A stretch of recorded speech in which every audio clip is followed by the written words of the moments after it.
नमस्कार दोस्तों, मैं प्रिंस सैनी आपका स्वागत करता हूं हमारे चैनल लर्न एंड ग्रो में। आज हम बात करेंगे प्राइमरी मेमोरी क्या होती है कंप्यूटर के अंदर, सेकेंडरी मेमोरी क्या होती है और ये कैश मेमोरी क्या होती है। तो इनके बारे में हम बात करेंगे। सबसे पहले बात कर लेते हैं प्राइमरी मेमोरी, यानी कि जो मेन मेमोरी है उसकी बात करेंगे। अब जो ये प्राइमरी मेमोरी है ये कंप्यूटर की खुद की मेमोरी आप कह लीजिए, इसलिए इसको प्राइमरी मेमोरी कहा गया है। जैसे जो रैम और रोम होते हैं वो प्राइमरी मेमोरी में ही आते हैं, क्योंकि कंप्यूटर की खुद की मेमोरी है जो पहले से ही कुछ प्रोग्राम्ड है और कुछ जो स्पीड बढ़ाने के काम आती है।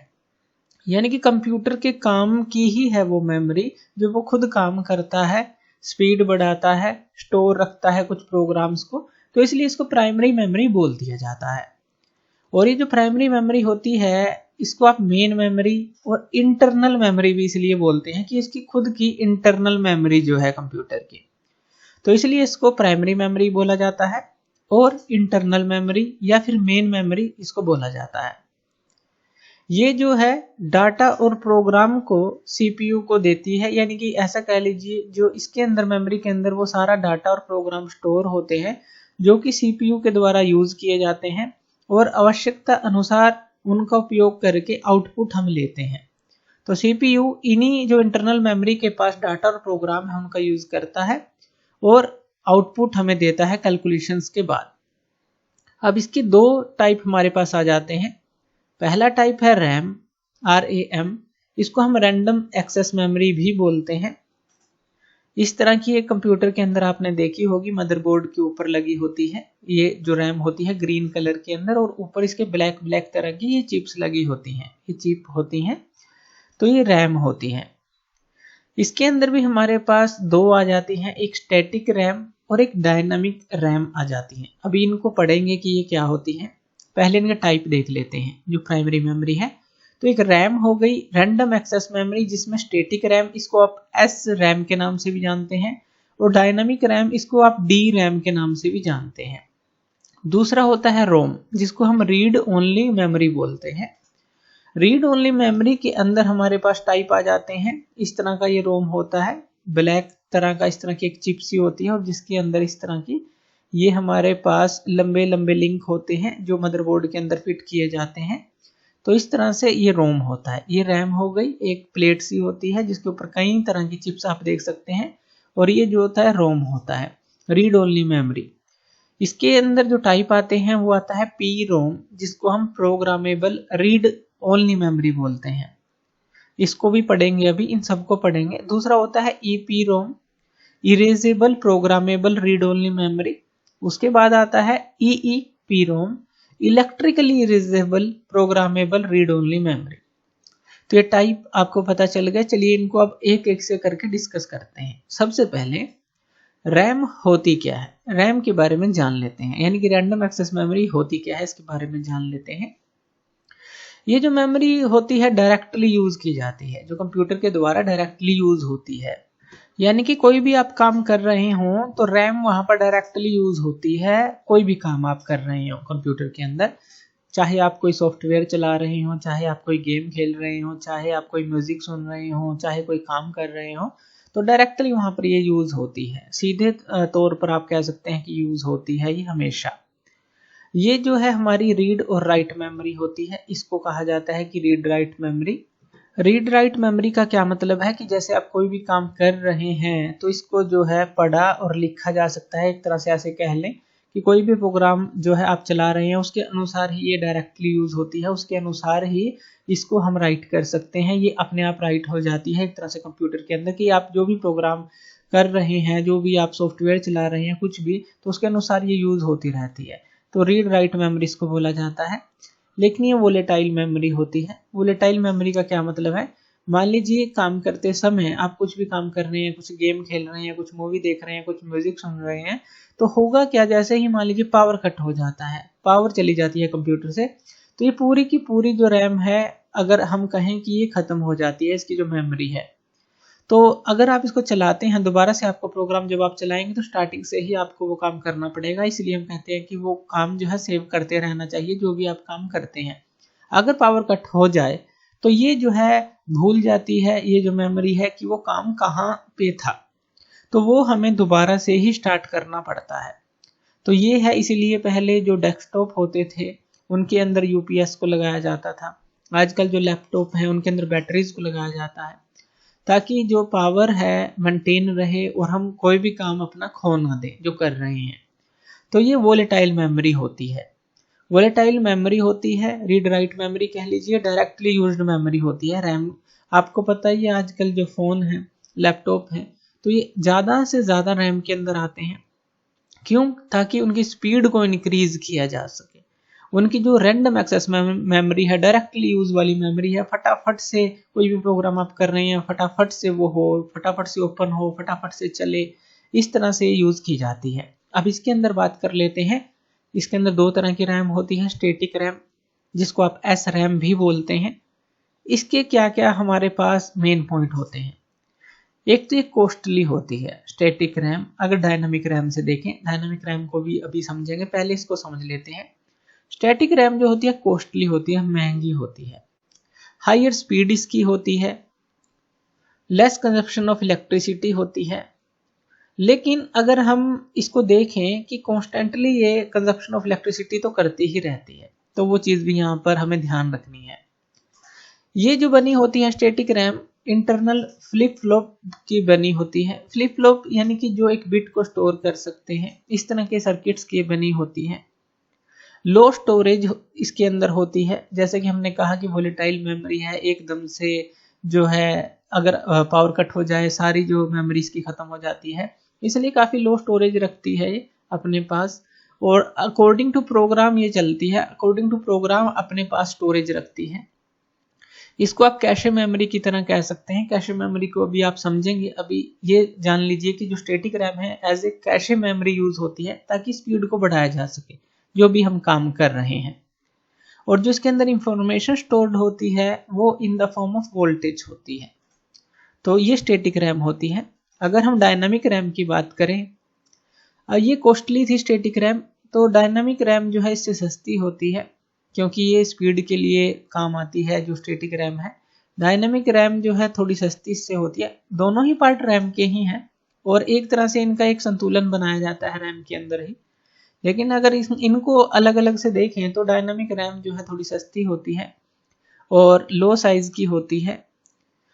हाइयर कंजप्शन ऑफ इलेक्ट्रिसिटी ये करती है, क्योंकि इसके अंदर हाइयर स्टोरेज होती है।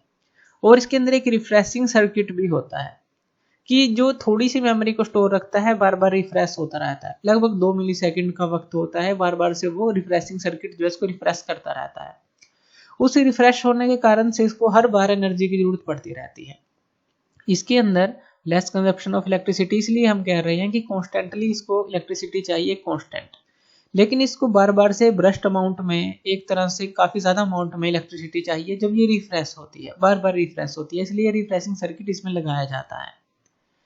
ये मोस्ट ट्रांजिस्टर और कैपेसिटर की बनी होती है। जैसे ये फ्लिप फ्लॉप की बनी होती है, इसी तरह से ये मोस्ट ट्रांजिस्टर और कैपेसिटर की बनी होती है। हाईयर स्टोरेज इसकी होती है। इसको आप प्राइमरी मेमोरी की तरह ही यूज करते हैं, जैसे कि प्राइमरी मेमोरी हमने पढ़ा उसकी तरह ही आप इसको यूज करते हैं। ये कैशे मेमोरी यानी कि गति बढ़ाने के काम आती है। ये प्राइमरी मेमोरी की तरह हम यूज करते हैं, यानी कि जो इंटरनल मेमोरी है उसकी तरह हम इसको यूज कर रहे हैं, करते हैं। और जिसके अंदर इंफॉर्मेशन स्टोर्ड होती है in the form of charge होती है। तो ये जो है कुछ इनके डिफरेंसेस आ जाते हैं अगर हम रैम के अंदर ही एस रैम और डायनामिक रैम को देखें, डी रैम को देखें। चलिए बात कर लेते हैं, इस तरह की रैम होती है। रोम की बात कर लेते हैं, read only memory. Read only memory, जैसा कि इसका नाम दिया गया है, ये जो मेमोरी है सिर्फ रीड करने के काम ही आती है। इसको आप राइट नहीं कर सकते, अकॉर्डिंग टू प्रोग्राम लिख नहीं सकते। जैसे रैम को था रीड एंड राइट था, यानी कि अकॉर्डिंग टू प्रोग्राम वो राइट हो जाती थी, कि जो भी आप प्रोग्राम कर रहे हैं उसके हिसाब से वो राइट हो जाती थी। लेकिन रीड ओनली मेमोरी राइट नहीं होती, रीड रहती है, यानी कि जो पहले से प्रोग्राम सेटल्ड है, सेट है, उसके अंदर मैन्युफैक्चरिंग कंपनी के द्वारा दिया गया है वही रहता है। तो ये जो है परमानेंट जो कंप्यूटर प्रोग्राम है उनको स्टोर करने के काम आती है, जो मैन्युफैक्चरिंग कंपनीज पहले ही दे देती हैं कि ये इस तरह से काम करेगा। कोई भी फंक्शन है, कोई भी की है, इस तरह से वो काम करेगी। सारा कुछ वो रीड ओनली मेमोरी में स्टोर रहता है कि कोई भी की इस तरह से काम करेगी, कोई जो प्रोग्राम है परमानेंट कंप्यूटर का वो उस तरह से काम करेगा, तो वो प्रोग्राम पहले से ही सेट होते हैं, उनको बदला नहीं जा सकता, आप उसको राइट नहीं कर सकते। तो इसीलिए हम बोलते हैं कि ये नॉट राइटेबल मेमोरी होती है और ये नॉन वोलेटाइल मेमोरी भी होती है। यानी कि अगर पावर कट हो भी जाए तो जो रोम के अंदर प्रोग्राम है वो परमानेंटली स्टोर ही है, तो वो जो है उसको उससे कोई फर्क नहीं पड़ेगा, तो वो मेमोरी नॉन वोलेटाइल है वैसी ही रहेगी। तो नॉन वोलेटाइल है, वो खत्म नहीं होती मेमोरी उसके अंदर से, चाहे पावर कट हो चाहे ना हो, तो वो उसी तरह से रहती है। अब इसके अंदर जो टाइप आते हैं पी रोम, यानी कि जो प्रोग्रामेबल रीड ओनली मेमोरी है, ये क्या होती है, पहले से ही प्रोग्राम्ड होती है, ऑलरेडी प्रोग्राम्ड होती है, जो कंपनी के द्वारा, जो भी कंप्यूटर मैन्युफैक्चरिंग कंपनी है या जो डेवलपर्स हैं, तो उनके द्वारा जो प्रोग्राम्स बनाए जाते हैं वो पहले से ही सेट कर दिए जाते हैं और उसको आप दोबारा से नहीं लिख सकते, परमानेंट होती है, उसको आप चेंज नहीं कर सकते। इसी तरह से आ जाता है ईपी रोम, लेकिन बाद में क्या लगा कंपनीज को कि कुछ प्रोग्राम हैं जिनको चेंज भी करना पड़ता है, तो फिर जो पी रोम के अंदर एक मॉडिफिकेशन कह लीजिए कि ईपी रोम को लाया गया कि इरेजेबल प्रोग्रामेबल जो रीड ओनली मेमोरी है उसको लाया गया कि हम उसको इरेज कर सकें। तो ये इरेजेबल होती है, अगर हमें कोई भी प्रोग्राम चेंज करना है तो वो जो है कंप्यूटर डेवलपर्स जो हैं, जो कंपनीज के इंजीनियर्स जो हैं, उनके हिसाब से अगर उनको प्रोग्राम कोई चेंज करना है तो उसको इरेज कर सकते हैं। लेकिन इसको इरेज करने के लिए हमें अल्ट्रावायलेट लाइट की जरूरत पड़ती है, उसी की हेल्प से इसको इरेज किया जाता है, फिर से इसको राइट किया जाता है। तो ये भी एक प्रॉब्लम आई। तो उसके बाद जो थर्ड टाइप आता है इसका, वो आता है EEPROM, electrically erasable programmable read only memory. यानी कि ऐसा ना हो कि हमें अल्ट्रावायलेट लाइट की जरूरत पड़े और फिर उसको जो है दोबारा से इरेज करके हम उसके अंदर लिखें, हम इलेक्ट्रिकली सिग्नल का ही क्यों ना यूज कर लें उसको लिखने के लिए और प्रोग्राम चेंज करने के लिए। तो यानी कि जो कंप्यूटर है जो यूज कर रहा है इलेक्ट्रिकल सिग्नल, उन्हीं से उसको इरेज किया जा सके, तो इसलिए इसको erasable for any change in program, तो इरेजेबल मेमोरी हम इसको बोलते हैं, और इलेक्ट्रिकली सिग्नल का ये यूज करती है मेमोरी को इरेज करने के लिए। तो ये काफी सिंपल है कि लगा जो मेमोरी जहां पर लगी है वहीं से उसको चेंज कर दें, बस ना निकालने की जरूरत पड़े, ना अल्ट्रावायलेट लाइट को उसके ऊपर गिराने की जरूरत पड़े। तो ईईपीरोम को हम जो है इलेक्ट्रिकली सिग्नल के थ्रू ही जो है इरेज करके उसको दोबारा से राइट कर सकते हैं। तो ये रीड ओनली मेमोरी है, एक तरह से कह लें कि जो रीड ओनली मेमोरी है डायरेक्टली आपके कंप्यूटर के अंदर सेव है, वो पहले से ही प्रोग्राम्ड है, आपका जो कोई भी चेंज है इसके अंदर आप नहीं कर सकते, आपके कहें कि आप इसको कुछ नहीं कर सकते, पहले से ही सेव है। तो ये जो मेन मेमोरी है या प्राइमरी मेमोरी जो है रैम और रोम से बनती है, एक गति हमें देती है, एक प्रोग्राम हमें देती है जो कि पहले से ही उसके अंदर है, इस तरह की एक कॉम्बिनेशन मान लीजिए। तो इस तरह का रोम हमारे पास होता है, मदरबोर्ड के अंदर लगा होता है। उसके बाद बात कर लेते हैं सेकेंडरी मेमोरी की। अब जो सेकेंडरी मेमोरी होती है प्राइमरी मेमोरी से किस तरह से अलग है। सेकेंडरी मेमोरी एक स्थायी मेमोरी है, जैसे हार्ड डिस्क हम लगाते हैं कंप्यूटर के अंदर, पेन ड्राइव लगाते हैं, फ्लॉपी लगाते हैं, सीडी लगाते हैं, इस तरह की चीजें जो हैं वो सेकेंडरी मेमोरी के अंदर ही आती हैं, कि जो स्थायी है और स्थायी रूप से आप डाटा जो है आप उसके अंदर स्टोर कर सकते हैं, अपनी मर्जी से उसको रीड और राइट कर सकते हैं, वो सेकेंडरी मेमोरी में आ जाती है। इसलिए इसको ऑक्सिलरी मेमोरी भी बोलते हैं। जैसे आप एक अलग से हार्ड डिस्क ले सकते हैं, वो भी कंप्यूटर में अटैच करके उसके अंदर कुछ डाल सकते हैं, या उससे कंप्यूटर में कुछ डाल सकते हैं जो कंप्यूटर की हार्ड डिस्क है, पेन ड्राइव आप ले सकते हैं, तो इसको ऑक्सिलरी मेमोरी बोला जाता है। ये किसके काम आती है, डाटा को स्टोर करने के और प्रोग्राम को परमानेंटली जो है स्टोर करने के काम आती है। आपके पास एक हार्ड डिस्क है, पेन ड्राइव है, वहां पर आप परमानेंटली स्टोर कर सकते हैं किसी भी प्रोग्राम को, तो ये स्टोर करने के काम आती है डाटा और प्रोग्राम को परमानेंटली। जो स्टोर डाटा होता है उसको हम दोबारा यूज कर सकते हैं, उसको रिकॉल किया जा सकता है, जो कि हार्ड डिस्क के अंदर डाटा है तो उसको रिकॉल किया जा सकता है, अकॉर्डिंग टू यूज आप डायरेक्टली उसको यूज कर सकते हैं। नॉन वोलेटाइल है, ऐसा नहीं है कि पावर कट हो जाएगा कि ये मेमोरी उड़ जाएगी, जैसा हमने कहा कि परमानेंटली स्टोर होगा इसके अंदर, लेकिन बस वो क्रैक नहीं होनी चाहिए। नॉन वोलेटाइल होती है, पावर कट का कोई फर्क नहीं है, पावर कट भी हो जाए तब भी वो वहां पर स्टोर रहती है। डायरेक्ट एक्सेसिबल होती है, डायरेक्टली आप इसको एक्सेस कर सकते हैं। जब भी आप प्रोग्राम चला रहे हैं डायरेक्टली आप उस फाइल को वहां से निकाल सकते हैं, उसी प्रोग्राम से जाकर डायरेक्टली उस फाइल को आप ले सकते हैं। ऐसा नहीं है कि आपको एक कदम से दूसरे कदम पे जाना है, फिर तीसरे, फिर इस तरह से बढ़ना है। आप डायरेक्टली जो है कहीं से भी फाइल को उठा सकते हैं।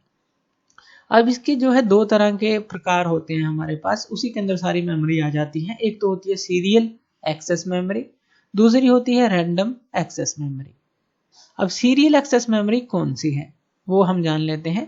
सीरियल एक्सेस मेमोरी, जैसा कि इसका नाम दिया गया है सीरियल एक्सेस मेमोरी, यानी कि अगर आपके पास, मान लीजिए आपके पास 5 डिब्बे हैं, 5 डिब्बे आप रखते हैं, 1 2 3 4 और ये 5।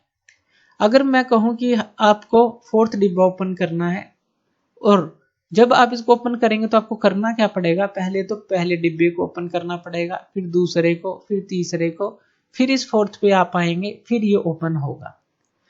आपको क्या करना पड़ेगा, जिस हिसाब से आपने किसी भी डाटा को स्टोर कर रखा है उसी हिसाब से आपको क्रमबद्ध तरीके से ही उसको ओपन करना पड़ेगा, सीरियल के अंदर चलना पड़ेगा आपको, तभी वो 4th तक आप पहुंचेंगे। ऐसा नहीं है कि डायरेक्ट 4th को ओपन कर दें। तो वो सीरियल एक्सेस मेमोरी हमारे पास होती है, इसी मेमोरी को सीरियल एक्सेस मेमोरी बोला जाता है। डाटा को हम उसी तरह से यूज कर सकते हैं जिस मैनर में हमने उसको स्टोर किया है। अगर वो 3rd स्टेप पे स्टोर है तो हमें पहला पे जाना पड़ेगा स्टेप पे, फिर दूसरे पे, फिर तीसरे पे जाना पड़ेगा। सीरियल एक्सेस मेमोरी ये होती है। इसका एक बहुत अच्छा एग्जांपल है मैग्नेटिक टेप। मैग्नेटिक टेप आपने देखी होगी, पहले इस तरह की टेप्स आती थी जिनके अंदर म्यूजिक वगैरह को आप स्टोर करते थे, जो सॉन्ग्स हैं उनको स्टोर करते थे। अब इसके अंदर मान लीजिए 10 सॉन्ग हैं, ऐसा नहीं है कि आप डायरेक्टली 9th सॉन्ग पे या 8th सॉन्ग पे चले जाएंगे। आपको फर्स्ट सॉन्ग को पहले फास्ट फॉरवर्ड करना पड़ेगा, फिर आप सेकंड पे जाएंगे, सेकंड को फास्ट फॉरवर्ड करना पड़ेगा, वो 3rd पे जाएंगे। इस तरह से इसके अंदर जो है सॉन्ग्स पे आप सीरियल वाइज ही पहुंच पाएंगे।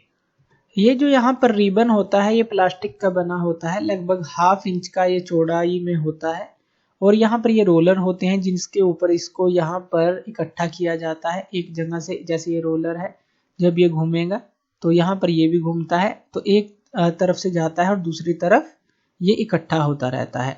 और ये जो रिबन होता है उसके ऊपर एक स्पेशल परत चढ़ाई होती है। ये जो परत होती है ये आयरन ऑक्साइड की परत होती है, जिसको अगर हम कहें मैग्नेटिक जो प्रभाव से इसको जो है हम राइट करते हैं। यानी कि जैसे पहले सॉन्ग्स होते थे, कुछ कैसेट्स के अंदर हम भरवा सकते थे अपनी मर्जी के, तो इनको अपनी मर्जी से हम राइट करवा सकते थे। और कुछ कैसेट्स ऐसी भी आती थी जिनको हम दोबारा से इरेज करके राइट करवा सकते थे। तो इस तरह से मैग्नेटिक टेप जो है इसका बहुत अच्छा एग्जांपल है। जैसे कि कोई भी सॉन्ग्स हैं, 10 सॉन्ग हैं, 8 सॉन्ग हैं, डायरेक्टली आप 4th पे 5th पे नहीं जा सकते, आपको फास्ट फॉरवर्ड चलना पड़ेगा, सीरियल वाइज चलना पड़ेगा, तभी आप उस सॉन्ग पर पहुंच पाएंगे। तो इस तरह से सीरियल एक्सेस मेमोरी थी, लेकिन ये ओल्ड टाइप आप कह सकते हैं। अब जो मेमोरीज आ रही हैं रैंडम एक्सेस मेमोरी के अंदर आ जाती हैं वो सारी, जिनको आप डायरेक्टली एक्सेस कर सकते हैं। Data can be use directly, यानी कि जैसे मान लीजिए 10 सॉन्ग हैं तो आप डायरेक्टली उठा सकते हैं, 8th उठा सकते हैं, 5th उठा सकते हैं, या कोई काम है, कोई फाइल है, 10 फाइल है, डायरेक्टली उस फाइल को आप उठा सकते हैं, डायरेक्टली यूज कर सकते हैं इसका। ये किसका बना होता है, ये प्लास्टिक या फिर मेटल किसी भी शीट्स का बना हो सकता है। मेनली जो अगर हार्ड डिस्क की बात करें तो वो मेटल की एक जो रोटेशन करने वाली हमारे पास डिस्क्स होती हैं, जो कि एक स्पिंडल के ऊपर घूमती हैं। अगर हम हार्ड डिस्क की बात करें तो इसके अंदर आ जाती है मैग्नेटिक डिस्क। सबसे पहले मैग्नेटिक डिस्क, जैसे कि हमने कहा कि मैग्नेटिक डिस्क इस तरह से होती है हमारे पास। जैसे पहले पुराने रिकॉर्ड आपने देखे होंगे, बड़ी बड़ी इस तरह की डिस्क होती थी ब्लैक कलर की, जिस पे इस तरह के ट्रैक होते हैं। ये ट्रैक होते हैं अलग अलग से, जैसे रेसिंग ट्रैक होते हैं भागने के, इस तरह से अलग अलग से ट्रैक होते हैं जो स्टाइलुश के थ्रू, यानी कि एक पिन पॉइंट होता था, जो ग्रामोफोन कह लीजिए जो पहले होते थे, जिनको सुनने, गाने सुनने के लिए हम यूज करते थे, उस तरह की डिस्क एक एग्जांपल ले लीजिए कि ये जो है उस तरह की बनी होती हैं। ये रोटेट करती हैं स्पिंडल के ऊपर, और एक पिन पॉइंट होता है जिसको हेड हम कह सकते हैं, वो इन ट्रैक को जो है इनके ऊपर आता है और इनके अकॉर्डिंग जो है साउंड प्रोड्यूस करता था। तो रैंडम एक्सेस मेमोरी के अंदर अगर हम बात करें कि जो है हम मैग्नेटिक डिस्क को ले सकते हैं, इसके अलावा इसके अलावा हम हार्ड डिस्क ड्राइव को ले सकते हैं, जो मेनली आप जानते हैं इसको। हम वैसे बोल देते हैं इसको हार्ड डिस्क, लेकिन ये होती है हार्ड डिस्क ड्राइव, क्योंकि इसके अंदर डिस्क होती है जो घूमती है, तो इसलिए इसको हार्ड डिस्क ड्राइव बोला जाता है। और अगर हम इसको देखें, ये होती क्या है, इसके अंदर मोर देन वन डिस्क होती है, एक डिस्क नहीं होती, उसके समांतर पैरेलल में कई डिस्क लगी होती हैं एक डिस्क के। और ये जो डिस्क होती है ये मैग्नेटिक डिस्क होती हैं, जिनको एक स्पिंडल के ऊपर प्लेस किया जाता है ताकि वो घूम सके और जो रिकॉर्ड है, जो भी ट्रैक है, उसको जो हेड है वो उसके हिसाब से एक्ट कर सके, जहां पर भी हेड जाएगा उस हिसाब से वो जो डाटा है वो वहां से लेगा। जैसे मान लीजिए इस तरह की हार्ड डिस्क आपने देखी होगी, इस तरह की एक मेटल का ऊपर कवर लगा होता है। अगर मेटल के कवर को खोलेंगे आप, तो अंदर आपको एक डिस्क मिलेगी, ऊपर से दिखेगी एक डिस्क, लेकिन इसके नीचे और भी डिस्क होती हैं, ये मैग्नेटिक डिस्क होती है, और बीच में एक स्पिंडल लगा होता है। तो इसको हम मेनली जो है प्लेटर बोलते हैं। ये जो एक प्लेट है तो इसको इसीलिए प्लेटर बोल दिया जाता है। और बीच में जो ये है ये स्पिंडल लगा होता है, ये होता है स्पिंडल, जिसके ऊपर ये जो डिस्क है ये घूमती है, इसलिए इसको हार्ड डिस्क ड्राइव बोला जाता है। और इसके साइड में ही यहाँ पर एक एक्चुएटर आर्म लगा होता है, ये जो होता है ये हेड होता है। तो ये हेड जो है इन ट्रैक को जो है यहाँ पर रहता है और उनको ट्रैक करता रहता है कि जो भी डाटा उस अकॉर्डिंग इसको लेना है। और यहाँ पर ये जो होती है ये एक्चुएटर आर्म होती है, तो इसको हम बोल देते हैं कि ये क्या है, एक्चुएटर आर्म। और ये एक्चुएटर होता है, तो ये एक्चुएटर हो गया, एक्चुएटर आर्म हो गई। और इसी तरह से ये जो है यहाँ पर ये एक्चुएटर जो है चलती है, एक्चुएटर आर्म, और ये हेड होता है जो इसके ट्रैक से, इस जो डिस्क है इसके ट्रैक पर रहता है, और जो भी डाटा इसको यूज करना है उस हिसाब से करता है। तो ये रोटेट करती है स्पिंडल के ऊपर। तो इस तरह से ये पूरी हार्ड डिस्क काम करती है, और इसके समांतर कई डिस्क लगी होती हैं। अगर इसका एक व्यू देखें हम, साइड व्यू इसी चीज का, तो किस तरह का होता है, इस तरह की होती है। ये डिस्क लगी होती हैं अलग अलग, जैसे मान लीजिए हम यहाँ पर 3 डिस्क ले लेते हैं, फर्स्ट डिस्क, ये सेकंड डिस्क, ये थर्ड डिस्क, और एक स्पिंडल पे लगी होती हैं। ये क्या है, यहाँ पर ये स्पिंडल है, इस पर लगी होती हैं, तो ये घूमती है, जैसे ये स्पिंडल है घूमता है। और इसके साथ जो है एक्चुएटर आर्म और हेड लगे होते हैं इस तरह से। यहाँ पर देखिए ये हेड जो है इनके कॉन्टेक्ट में रहते हैं इस तरह से। अलग अलग प्लेट के लिए अलग अलग ये जो है आर्म रहती है और हेड रहता है, और ये पूरी जो है एक्चुएटर असेंबली होती है, उसके हिसाब से जो है ये काम करती है। तो ये हार्ड डिस्क जो ड्राइव है ये हमारे पास आ जाती है रैंडम एक्सेस मेमोरी के अंदर, ये हमने देखा। दूसरा, इसके अंदर फ्लॉपी डिस्क आ जाती है। फ्लॉपी डिस्क भी ओल्ड टाइप है। ये किस तरह की होती थी, हमारे पास इरेजेबल होती थी और राइटेबल मेमोरी होती थी। हम इसको इरेज कर सकते थे, राइट कर सकते थे, प्लास्टिक की फॉर्म में आती थी, और ये मैग्नेटिक कोटेड मटेरियल की बनी होती थी ताकि हम इसको रीड और राइट कर सकें, इसका यूज कर सकें। इस तरह की फ्लॉपी डिस्क हमारे पास होती थी। तो ये आपने देखी होगी, पहले काफी समय पहले ही आती थी, लेकिन काफी कम जो डाटा था हम इसके अंदर स्टोर कर पाते थे, काफी कम। तो इसलिए आहिस्ता आहिस्ता ये जो है हमारी लुप्त हो चुकी है। अब हम जो है नई चीजें यूज करते हैं जिसके अंदर काफी ज्यादा डाटा हम स्टोर कर सकते हैं और आसानी से उनका यूज भी कर सकते हैं। जैसे कि ऑप्टिकल डिस्क हो गई। ऑप्टिकल डिस्क यानी कि जो सीडी है उसका हम यूज करते हैं। ये भी इरेजेबल और राइटेबल मेमोरी में आती है। कुछ सीडी होती हैं जिनको हम दोबारा से राइट नहीं कर सकते, लेकिन कुछ सीडी होती हैं जिनको हम इरेज करके दोबारा से राइट कर सकते हैं, तो इसलिए इसको हम बोल रहे हैं कि इरेजेबल और राइटेबल मेमोरी में आती हैं। और यहाँ पर ऑप्टिकल लेजर का यूज होता है डाटा को लेने के लिए इस डिस्क से।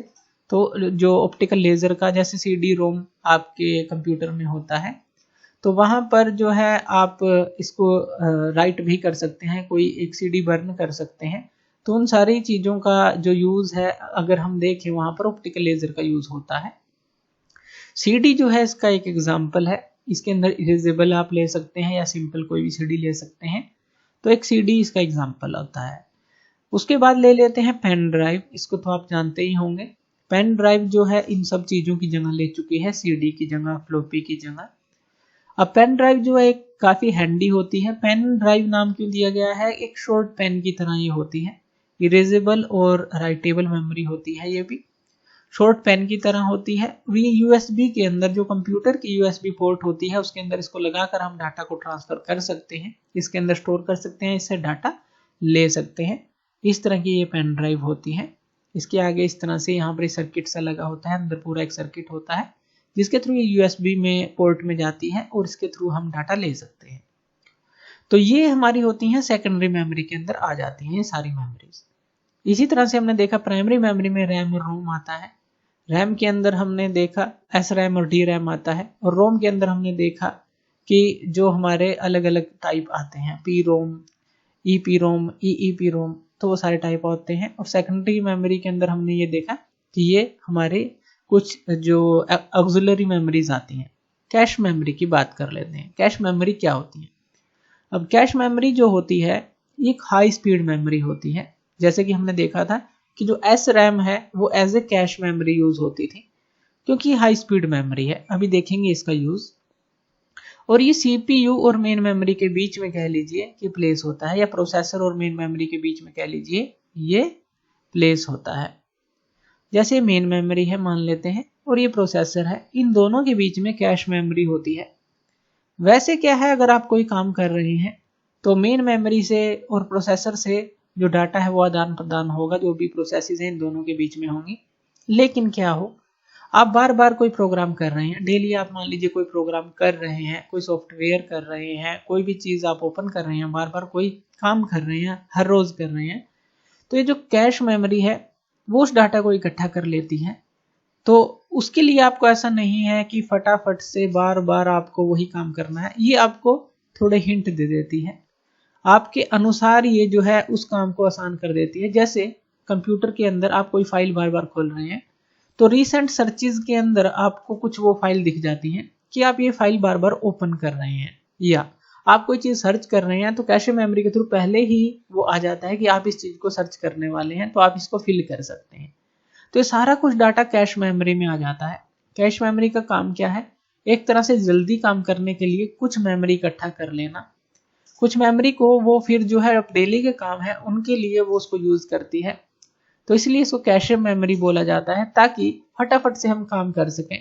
और ये मेन मेमोरी और प्रोसेसर के बीच में आ जाती है और फटाफट से जो निर्देश हैं एक जगह से दूसरी जगह पहुंचा देती हैं, क्योंकि वो डेली काम करते हैं। आप डेली उस फाइल को ओपन करते हैं, डेली सर्च करते हैं, डेली इस तरह का कोई काम करते हैं, तो वो उसके अंदर स्टोर हो जाता है। जब काफ़ी ज़्यादा इसके अंदर स्टोर हो जाती है मेमोरी तो हमें ये क्लियर भी करनी पड़ती है, क्योंकि थोड़ा स्लो हो जाता है काम, क्योंकि कैश मेमोरी फुल हो जाती है, तो इसलिए हमें इसको क्लियर भी करना पड़ता है। तो कैश मेमोरी के अंदर वही चीज़ें रहती हैं जो आप डायरेक्टली जो है हर रोज़ यूज़ कर रहे हैं, कोई सर्च कर रहे हैं, कोई फाइल ओपन कर रहे हैं, तो ये चीज़ें जो है इकट्ठी करके दिखा देती है ताकि आप जल्दी से जल्दी उनका यूज़ कर सकें। तो ये होती है कैश मेमोरी।